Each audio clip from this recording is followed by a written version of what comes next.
The story of the girl on a bulldozer begins with a girl named Young. We see her being accused of assaulting 3 girls and beating them. The judge tells her, "You attacked them because you saw them bullying poor people, so I will reduce your punishment." Instead of a harsher sentence, she is ordered to attend several hours of anti-violence classes and complete 40 hours of vocational training. After leaving the courtroom, Young runs into the same girls again. She chases them, catches one of them, and brutally beats her. Later, she returns to her father's restaurant, called Bon. Suddenly, her father burns his hand while cooking, so she takes him to the hospital. When it's time to pay, Young is shocked to discover that their health insurance has been canceled. She asks her father why their insurance is inactive, and he tells her to just pay the bill, and it will be reactivated. Young suspects that he has gone back to gambling on horse racing. He denies it, but she can tell he's lying. He then advises her to learn a skill or go back to studying so she can become a production manager like she once dreamed. However, Young shuts him down, making it clear that she resents him for neglecting the family. The next day, Young attends the classes ordered by the judge. While sitting there, she starts calculating her expenses. A teacher approaches her and tells her that the institute won't help her get a job. He adds that men can easily find work in many fields, but it's much harder for women. This frustrates Young. At that moment, she receives a call informing her that her father is being accused in a case.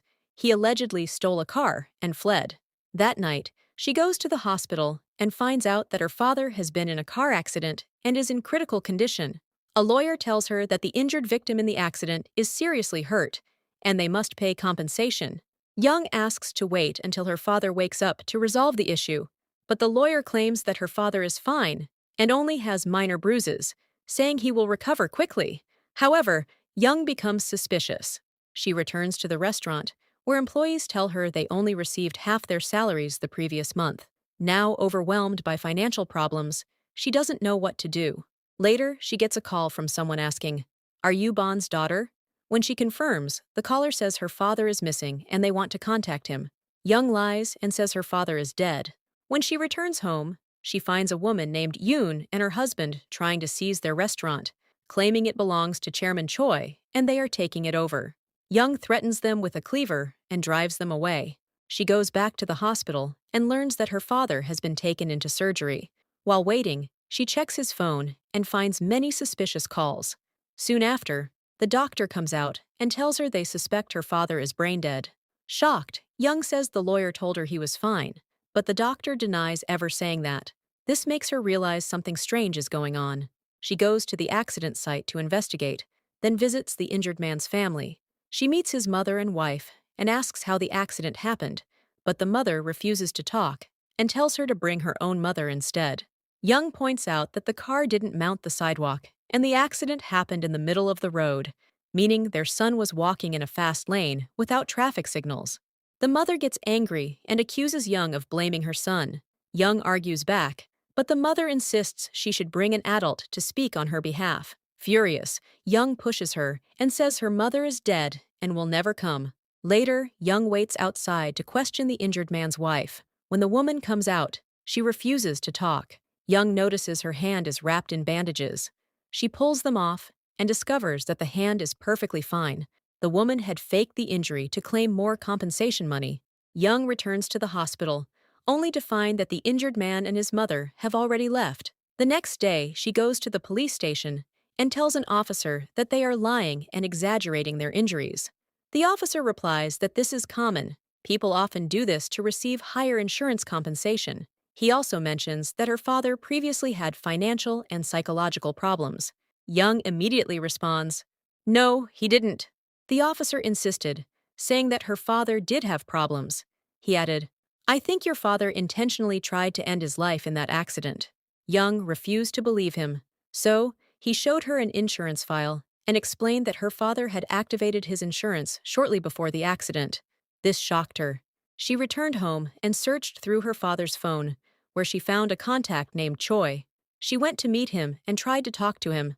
Choi invited her into his car and told her that he had already informed her father to leave the restaurant because the contract had expired. He added that he would give them relocation money since he wasn't a stranger to their family. It turns out he was her father's friend and was also running in an election campaign. He then got out of the car to meet people and gain their votes. That night, Young took her younger brother, whose name is Juk, and went to their aunt's house. There, she noticed bruises on her brother's hand. When she asked him who hurt him, he refused to answer. Their aunt then revealed that all of this was because of their father. He was involved with dangerous people and owed 400,000 yuan. Young returned home again and searched her father's phone, where she found a recording. When she played it, she heard an argument between her father and Choi. Her father had gone to Choi, handed him a knife, and begged him to let him keep the restaurant. He said, "If I don't pay you monthly profits, you can kill me with this knife." Choi responded that he needed to reduce his assets for his election campaign and reminded him that their agreement was only for 2 years. And those 2 years were over. But Young's father argued that Choi had promised him the land for 20 years, and he even had a witness, his friend Sue. He added that he had built a second floor on the restaurant and deserved compensation for the construction. Choi replied that he never told him to build anything and advised him to go beg the new landowner if he wanted to stay. This made her father furious, and he attacked Choi. Back in the present, Young was devastated after hearing this. The next day, she saw Choi's election campaign and went to his office, but the secretary told her he wasn't there. She kept searching until she found his location and went to confront him while he was meeting with his advisors. In front of everyone, she played the recording. Choi became nervous because if his advisors found out the truth, they wouldn't support him. He asked them to leave, and they did. Young then threatened him, saying that if he took the restaurant, she would release the recording. Suddenly, the guards rushed in, restrained her, and broke her phone. Choi insulted her, calling her stupid like her father.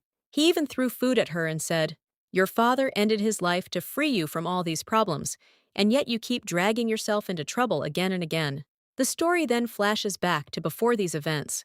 When her father attacked Choi, the guards beat him and threw him out. During the chaos, he injured one of the employees. Choi's assistant reported him to the police and warned him that things would get worse if he stayed. At that point, her father stole a car and fled. Later, he spent his time drinking, trying to escape his problems. He watched a video of Young and her brother and broke down in tears, realizing that he had ruined their lives. Back in the present, Young visited her father in the hospital and pressed on his injured hand, trying to wake him up, but it was useless. The next day, she went to her father's friend Sue and said, "You were a witness to the contract." Sue confirmed that the agreement was indeed for 20 years. Young suggested they go to the police, but Sue refused.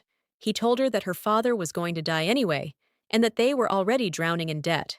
He added, "We're poor. No one will listen to us or believe us." But Young refused to give up. She went to confront Choi again during a public gathering and attacked him, but the police arrived and arrested her. After a few hours, Choi's assistant came and got her released from jail. He gave her money and told her, "Take this, leave the restaurant, and go live your life. No one will chase you or bother you." Young stayed silent. When she returned to the restaurant, she took gasoline and went to Choi's house. There, she encountered his wife and children. She threw the money on the ground and poured gasoline over it, intending to set it on fire. But before she could light it, a guard pushed her, causing the lighter to fall from her hand. Suddenly, Choi's son picked up the lighter. At that moment, Young heard police sirens approaching, so she immediately ran away. That night, she returned home and found the girls she had beaten earlier in the film. They had brought a male student with them and had tied up her younger brother. Young tried to approach them, but the boy stopped her and began beating her severely. He warned her, "If you come near these girls again, then I'll destroy you and your entire family." After saying that, he left. Young went to the hospital, where the doctor told her that her father would not survive and that they needed to turn off the life support machines. She was forced to agree, and sadly, her father passed away. She was deeply devastated, not only because he had caused so many problems in her life, but also because he died and left her alone.